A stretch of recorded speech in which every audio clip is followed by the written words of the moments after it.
Now, if we have a very strong belief in our subconscious mind, which to me is right here in the gut, that I'm not good enough and I don't deserve, then it's going to be extremely difficult for us to create a life that really works in all categories.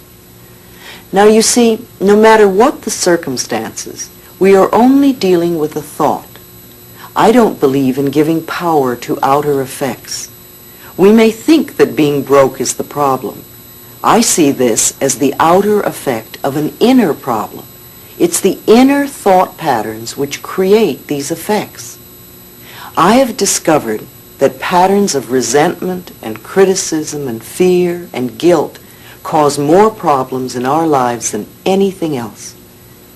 Even on the physical level, resentment that is held for a long time and literally eats away at the body can become cancer. Criticism that's indulged for a long time can also lead to conditions like arthritis. And if you look at arthritic hands, you can almost see the criticism in them. Fear can contribute to anything from baldness to poor feet. And guilt always creates pain. Guilt seeks punishment, and punishment creates pain. So if someone comes to me that is in chronic pain, I know they're dealing with old guilt patterns. Love and joy and forgiveness are the big healers. They all come from the heart. The heart represents love, and the blood in the body is joy. So a normal, healthy heart lovingly pumps joy throughout the body, nourishing all the cells and organs, creating a loving, joyous atmosphere for the cells to do their work in. If a heart has lost its ability to express love and joy, the forgiveness will open the door. Most of our problems come from blaming others, from not taking responsibility for ourselves. And as I said, if it is true that we are all responsible for everything in our lives, then there's no one to blame, not even ourselves. And every outer experience is only a mirror of our inner thought patterns. Now this may be a new way of looking at life, because most people like to think that it's all their fault. It's the economy, or it's a husband or a wife or a boss, or it's because we don't have money, or it's whatever. But really, all those things out there are mirrors of what we think and believe inside. For instance, if everyone is always criticizing you, if you're a person that goes around saying, everybody's always criticizing me, then what I want you to realize is that it's your pattern to be criticized. Somewhere inside of you, and you may not be aware of this, there is a belief, and it probably comes from your childhood, that you deserve to be criticized. And so because of your belief and because of your pattern, you pull people into your life who are critical. And sometimes you can even attract people who normally are not critical, but because they are with you and the vibrations that you're giving out, you will pull the criticism out of them. The other thing about this is, if people criticize you a lot, it's quite possible that you are very critical. And because what we give out comes back to us, then the criticism you're giving to other people, or perhaps to yourself, is being reflected by the people around you. So one of the first things I like to do with people when there is a problem is to have them begin to say, I am willing to change the pattern in my consciousness that is creating this condition. I'm going to repeat that because it's very important.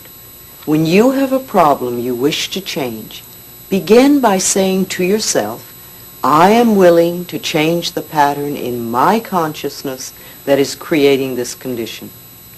This simple sentence begins to get things moving. The universal power, the universal energy, the law of mind, your subconscious mind, is constantly responding to every thought you think and every word you speak.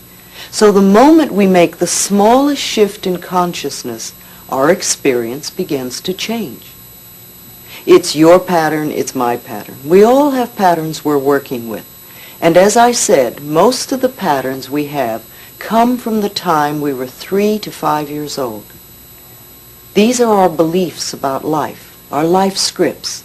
However, we can change our attitudes towards the past and these life scripts. We are never stuck. You know, it's really very foolish to punish ourselves in the now because of some hurt in the past. To be hurt once is one thing, but then to continuously punish ourselves because of it is very sad and very unfulfilling.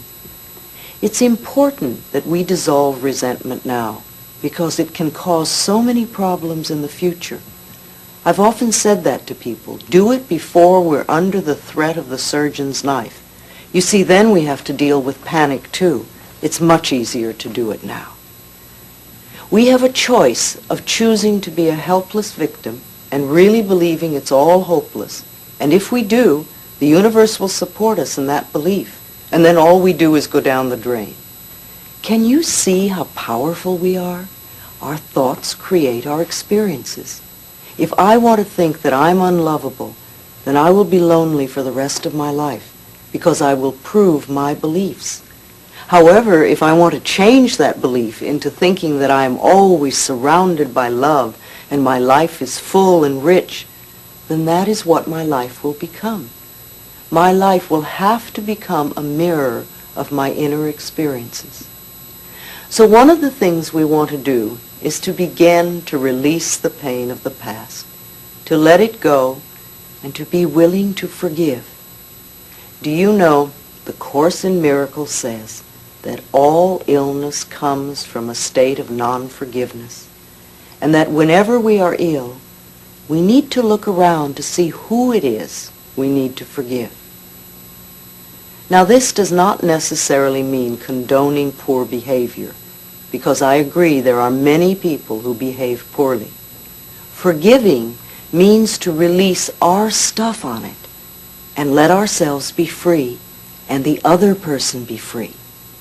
We understand that the people who mistreated us are also in pain, that they are doing the best they can, coming from the knowledge and awareness and understanding that they have at that particular point in time and space.